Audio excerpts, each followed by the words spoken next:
Bienvenue dans cette vidéo, on va se préparer ensemble. Je vais en profiter pour vous montrer en action quelques nouveautés, dont la nouvelle teinte Brightening CC Sérum de By Terry que j'ai ici en teinte Peach Glow, qu'on va utiliser en base du coup. La nouvelle poudre lumineuse de Charlotte Tilbury, également son Eyes to Mesmerize, nouvelle teinte en teinte Sunlit Glow, magnifique, et un petit gloss de Freyara. Voilà, quelques petites nouveautés. Et on se prépare tout de suite sans plus tarder, un joli ravalement de façade, simple, facile, efficace, maquillage au quotidien comme je vous propose d'habitude. Et on commence sans plus tarder par la base. Et donc la nouvelle base que je vais vous présenter ici, c'est la Brightening CC Sérum base de teint lumière de By Terry. C'est un flacon pompe en verre d'une contenance de 30 ml. Si je ne me trompe pas, ils ont sorti 4 nouvelles teintes et j'ai donc ici la teinte 2,75 Peach Glow qui a des reflets un peu rose pêche, vraiment sublime. Je vous rapproche pour que vous puissiez voir cette beauté d'un petit peu plus près. J'espère que vous allez bien vous rendre compte de l'effet que ce produit-là a sur le visage.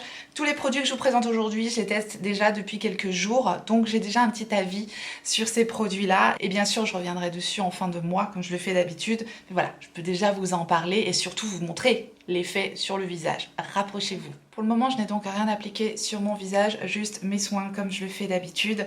Je vais donc pouvoir vraiment vous montrer à nu, presque à nu en tout cas, le résultat de cette base. Je vais vous faire la moitié du visage, comme ça vous allez pouvoir voir le avant-après. Je mets une pompe, j'en ai peut-être mis un peu beaucoup.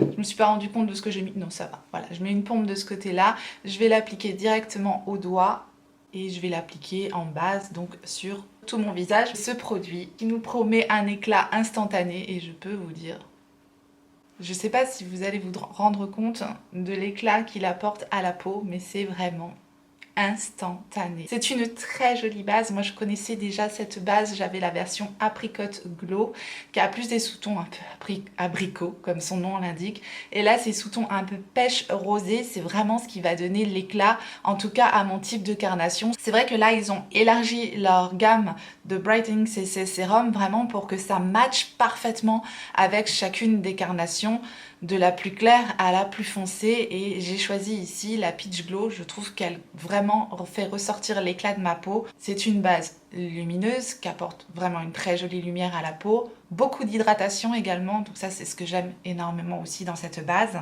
Puisque j'ai besoin d'hydratation sur ma peau, ça fonctionne parfaitement, et énormément d'éclat. Je pense qu'on voit quand même à la caméra l'éclat que ce produit apporte à la peau, c'est indéniable et c'est magnifique. Je fais l'autre côté. Chose relativement importante que je tiens à préciser sur ce produit-là, et ça peut déranger certaines personnes, il sent relativement fort la rose. Les produits By Terry, si vous ne les connaissez pas, c'est quand même une odeur assez prononcée, point de vue rose. C'est la touche By Terry, c'est comme ça. Donc si vous n'aimez vraiment pas du tout l'odeur de rose, sachez que ce produit-là sent vraiment la rose. Personnellement, je ne suis pas fan de l'odeur de rose et ça ne me dérange pas à l'application d'avoir cette odeur-là sur ce produit. Je trouve que ça s'estompe plutôt vite maintenant. Voilà, je préfère quand même le préciser parce que c'est quand même un produit qui a un certain prix et si vous n'aimez pas du tout l'odeur de rose, vous risquerez d'être gêné. En tout cas, j'aime beaucoup le résultat de ce produit-là sur mon teint. Je vais maintenant très rapidement terminer mon teint parce que c'est vraiment des produits que vous avez énormément l'habitude de voir sur ma chaîne. Je vais mettre mon chouchou actuellement que je souhaite utiliser tant que c'est encore possible puisque c'est ma teinte d'été. C'est le sérum teinté de Typologie et mon anti-cerne Faux Filter Concealer de Huda Beauty. Je mets ça, on se retrouve tout de suite après. Et voilà le travail teint unifié. Ce sont vraiment deux produits chouchous qui ne m'ont pas quitté de l'été. Le sérum teinté de Typologie, donc en teinte 3. Vous voyez quand même que c'est ma teinte d'été. Et donc l'anti-cerne Huda Beauty que j'ai en teinte 3,5N.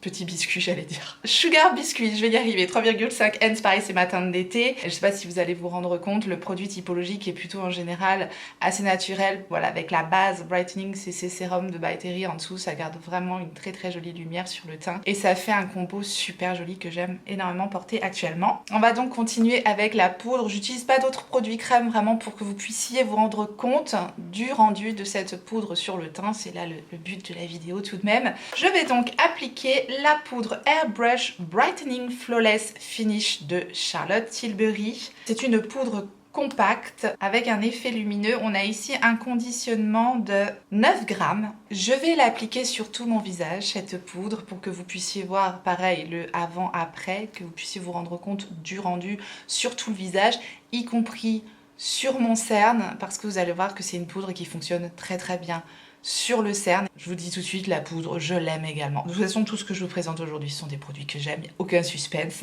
J'en suis très très contente. Donc je prends le F51, le gros pinceau poudre de chez Freyara, et je vous montre l'application de cette poudre qui est extrêmement fine. Je vais essayer de vous montrer ça au mieux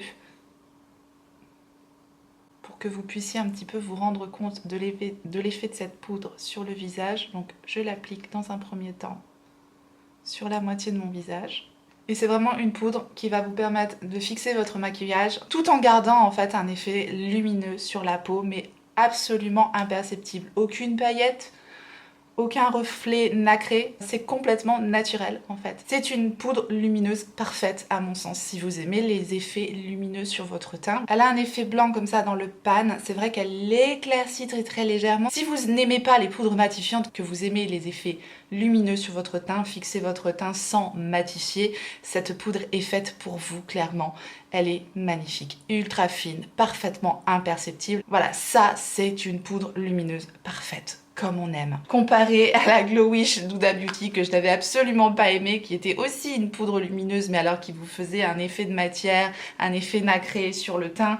Là voilà, on y est, on est vraiment sur une très très jolie poudre, encore une fois, du Charlotte Tilbury dans toute sa splendeur et qui apporte vraiment une jolie lumière sur le teint. Je vais prendre le côté pinceau poudre du double embout d'Autrera et je l'applique donc au niveau du cerne. Et si vous aimez avoir un très joli rendu lumineux au niveau du contour des yeux, eh bien vous aimerez aussi poudrer votre anti-cerne avec cette poudre parce que c'est magnifique. C'est vraiment très très joli. Je pense que ça va être ma nouvelle poudre préférée pour le contour des yeux parce que j'aime beaucoup avoir un côté lumineux. Je trouve que ça donne encore un effet neutralisant du cerne. Donc c'est ce qu'elle promet hein, sur cette poudre. Effet illuminant, floutant, liftant, qui cible les cernes et les ombres. Bah écoutez, moi je trouve par rapport à ce côté-là, je trouve qu'il y a un éclat probant avec cette poudre et je l'adore. Vraiment, elle est magnifique. Je vais donc terminer de poudrer mon teint. Voilà, cette poudre est magique, vous l'aurez compris. Énorme coup de cœur pour moi. Nouvelle poudre lumineuse favorite du grand Charlotte Tilbury à nouveau. J'en profite pour vous la comparer avec la poudre de base, la Airbrush Flawless Finish que j'ai ici en teinte fer. Et vous l'aurez compris, c'est une poudre que j'apprécie énormément également. Je vous ai donc swatché les deux poudres côte à côte. Voilà ici la poudre Airbrush Flawless Finish en teinte fer et ici vous avez donc la poudre Airbrush Brightening Flawless Finish. Celle-ci n'est pas une poudre ultra matifiante non plus, c'est quand même une poudre qui laisse un effet assez naturel sur la peau. Donc voilà, après selon vos goûts, si vous préférez les effets plutôt naturels ou plutôt lumineux, eh bien ce sont deux poudres qui sont extrêmement réussies. Mais là j'aime énormément le résultat sur ma peau, il est super. À mon sens, bien sûr. On continue, j'en ai profité également pour faire un petit peu mes sourcils. J'ai utilisé des produits de ma rotation, hein, tout simplement. Le crayon à sourcils Beauty Bay en teinte Brownie avec notre petit fixateur de chez Anastasia Beverly Hills. Et j'en ai profité pour mettre un petit peu de base à paupières, vraiment juste histoire d'unifier les paupières. J'ai pris ma palette Master Eyes Prep and Set de By Mario. Comme d'hab, vraiment ce sont des produits que vous avez l'habitude de voir. Je vais rapidement terminer le teint avec le trio de chez Beauty Wild que je vous ai déjà présenté. J'utilise dans un premier temps leur bronzer qui est le Secret Tan qui est ici avec un pinceau F06 de chez Freyara. C'est un bronzer très joli qui s'applique facilement, qui se fond dans le teint. C'est assez poudreux au niveau du pan, mais vraiment au niveau de l'application, ça s'applique très facilement. J'ai aucun souci à estomper ces produits là. Seule petite chose voilà, qu'il faut savoir, c'est que c'est quand même relativement poudreux au niveau du pan quand on le prélève. J'applique maintenant leur blush en teinte You Are Blooming qui est si joli. J'utilise un F11 de chez Freyara, magnifique. C'est tellement bonne mine, tellement frais comme teinte, j'aime beaucoup. Pareil, c'est assez poudreux mais vraiment la diffusion de la poudre se fait à merveille quoi. Voilà, effet bonne mine assurée avec ces produits-là, j'adore. Et je vais donc terminer avec une petite touche de leur highlighter qui est le Golden Opportunity. Il est magnifique aussi. Je prends le F19 de AOA Studio et vous allez voir le petit highlighter champagne par excellence, voilà, que je mets en petite touche comme d'habitude, juste au-dessus de la pommette. Il est très joli également cet highlighter. Et voilà le travail terminé pour le teint et je vais fixer tout ça bien sûr avec ma brume favorite du moment, j'arrête pas de vous bassiner avec, c'est toujours de Beauty White et c'est au niacinamide et à l'aloe vera, c'est leur Prime and Lock Setting Mist, je l'adore, je vous en parle tout le temps. Voilà, on a donc terminé avec le teint. On va passer aux yeux et je vais donc appliquer aujourd'hui encore un produit de Charlotte Tilbury et c'est donc le Eyes to Mesmerize que j'ai ici en teinte Sunlit Glow. C'est un petit pot en verre de 7 ml et c'est une très jolie teinte au reflet multichrome, rosé, doré, pêche un peu orangé, pailleté, magnifique. Je vais donc vous montrer comment j'applique cette merveille. Donc vous voyez, hein, dans le pot, c'est une crème comme ça. Vous pouvez l'appliquer directement au doigt. Perso, je préfère utiliser un pinceau pour un peu plus de précision, mais ça s'applique aussi facilement avec le doigt. Je vais donc utiliser le E05 de Freya. Je prélève un petit peu de matière et je vous montre la beauté de ce produit en action. Ce sera normalement un peu plus parlant qu'un long discours. J'applique ça donc directement sur ma paupière mobile.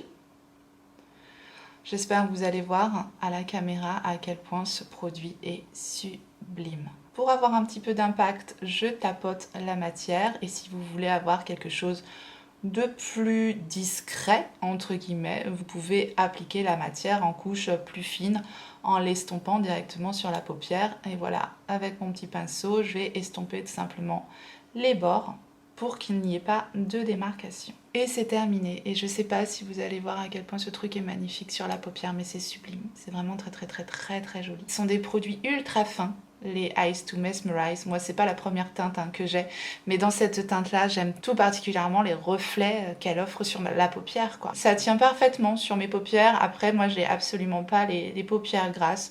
Donc si jamais vous connaissez ce produit-là et que vous avez les paupières grasses, n'hésitez pas à partager avec nous en commentaire. Dites-nous un petit peu comment ça fonctionne sur vous. En tout cas, vraiment sur moi, ça tient très bien et ça s'applique vraiment très facilement. C'est très joli. J'essaie de vous montrer au mieux, mais vraiment, je sais pas du tout ce que ça va donner. Je verrai après au montage. Je ne pense pas que la caméra soit en mesure de vous montrer à quel point ce produit est très joli. Maintenant, voilà, faut aimer les produits crémeux, un peu avec des reflets un peu multichrome, très fin, ça reste délicat, c'est pas du gros impact multichrome, c'est quelque chose tout en subtilité, en finesse, c'est du Charlotte Tilbury quoi. Donc voilà, moi j'aime énormément, je fais le deuxième œil. D'ailleurs, si vous voulez un peu plus d'impact avec ce produit-là, il s'utilise aussi en topper et c'est magnifique. Je l'ai essayé par-dessus les nouveaux sticks de chez KVD, hein, la teinte rose comme ça a donné un impact de fou et les deux produits combinés, c'était vraiment magnifique. Mais là voilà, je voulais vraiment vous montrer l'effet à nu sur la paupière. Je veux que ça reste très léger aujourd'hui, j'ai envie de prendre une teinte qui va matcher complètement avec le gloss de chez Freya là que j'ai en teinte 2001. Je me souviens jamais du nom de la teinte, de toute façon tous les produits que je vous présente seront relistés en barre d'informations. Je veux trouver la teinte qui correspond parfaitement à ce gloss. Donc vous allez me dire, avec le nombre de palettes que tu vas quand même être capable de nous trouver la teinte mate qui matche parfaitement avec ce gloss. C'était dur à dire ça, je m'y suis repris à 4 fois mais j'ai coupé. Oui, j'avoue. La première palette que je prends qui me tombe sur la main et je me souviens qu'il y a cette teinte là dedans, c'est la Teddy Bear de chez Too Faced et il me semble que j'ai la teinte parfaite, celle-ci. Qu'est-ce que vous en dites? Oui, je pense que ça va être très joli. Petit pinceau E10 de chez Freya toujours et je prends donc cette teinte magnifique. Je vais donc l'appliquer au niveau de mon creux de paupière. La pigmentation elle est super belle.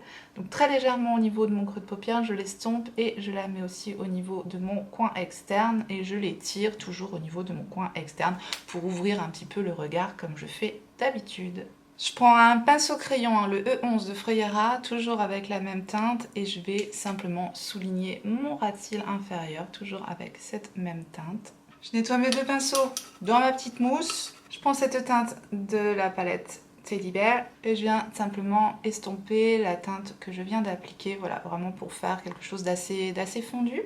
Même chose avec le petit pinceau crayon et en ras de cils inférieur, j'estompe. Je viens terminer avec mon crayon double embout, toujours de Charlotte Tilbury. Je vais utiliser les deux embouts. Il se réduit considérablement. Liner duo The Super Nude, donc le côté éclaircissant, je l'utilise au niveau de ma muqueuse inférieure. Et le côté marronné, je l'utilisais en liner, enfin vraiment très précisément au niveau du ras-de-cils supérieur, mais là il faut que je le taille, hein, c'est plus possible. Hein. À chaque fois que je le taille, il réduit, il réduit, il réduit. Je l'adore ce crayon. C'est vraiment mon crayon du quotidien, quoi. Il est parfait. Donc je disais, je fais un très très léger liner, vraiment en suivant précisément mon ras-de-cils supérieur, histoire de bien terminer le make-up. Et j'estompe le crayon avec un 317 de Zoeva, c'est mon pinceau liner favori. D'ailleurs, je vais vous faire une vidéo avec mes pinceaux favoris de tous les temps, vraiment qui regrouperont mes pinceaux favoris tout simplement. Dites-moi si ça vous branche une petite vidéo pinceau favoris. Voilà, je pense à vous faire ça très prochainement. Je rajoute le mascara, je vais utiliser le double embout de She Glam.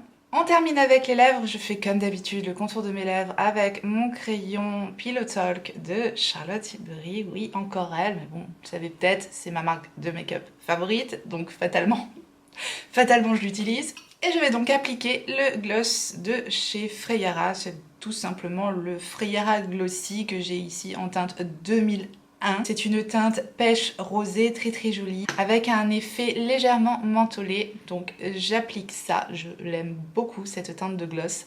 C'est encore très estival, mais je crois que je n'ai pas encore enclenché ma transition vers l'automne. Je pense que ça va pas tarder, surtout avec les prochaines petites palettes que je vais vous présenter qui sentent bon l'automne. Voilà pour le gloss de chez Freyara. Je l'aime beaucoup, c'est un tout petit prix, autour des 4 € je crois sur le site. C'est vrai que je vous parle très souvent des pinceaux que vous voyez j'utilise aussi assez régulièrement, mais leur gloss est un petit peu mentholé comme ça. Par contre si vous aimez pas l'effet mentholé, passez votre chemin, ils sont mentholés. Ils collent pas, ils sont frais, ils sont joliment pigmentés. Cette teinte j'ai eu un vrai coup de cœur. Donc voilà le résultat de notre maquillage aujourd'hui. Encore assez estival mais je vous dis, on va vers une transition automnale qui ne serait tardée. Voilà, j'en ai donc terminé avec cette vidéo Get Ready With Me avec quelques nouveautés, vous aurez compris. Hein, tous les produits que je vous ai présentés aujourd'hui sont des gros coups de cœur. Je continue à les tester, mais je pense que là, on est quand même vraiment bien parti. Vous me direz ce que vous pensez du résultat, du teint, des yeux, etc. Enfin voilà. N'hésitez pas à partager en commentaire comme on le fait d'habitude. On est là pour ça. En tout cas, je vous remercie infiniment d'avoir regardé la vidéo. Si vous avez passé un bon moment, eh bien, faites-le moi savoir en me laissant un petit like sous la vidéo. Si jamais vous n'êtes pas encore abonné, eh bien abonnez-vous, bienvenue, activez votre clochette pour savoir quand est-ce que je ressortirai une vidéo. Et en attendant la prochaine, n'oubliez pas, on n'a qu'une vie et moi je vous fais des gros bisous.